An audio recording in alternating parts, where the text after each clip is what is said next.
depending content எல்லாமே skill ஒன்று இருக்கும். அது நோட்டிஃபிகேஷன் அது யூஐஸ் ஈஸியாக கஷ்டம் நம்ம ஈஸியாக வந்து ஸ்டார்ட் பண்ணக்கூடியதாக இருக்குது.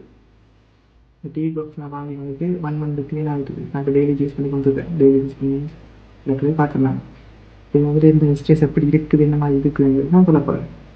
இப்போ பர்ஃபார்மன்ஸ் பார்த்தோம்னா நோட்டிஃபிகேஷன் ஆப் ஓப்பனிங் எல்லாம் வந்துட்டு நமக்கு நம்ம ஸ்மூத்தாக இருக்குது, ஸ்பீடாக இருக்குது.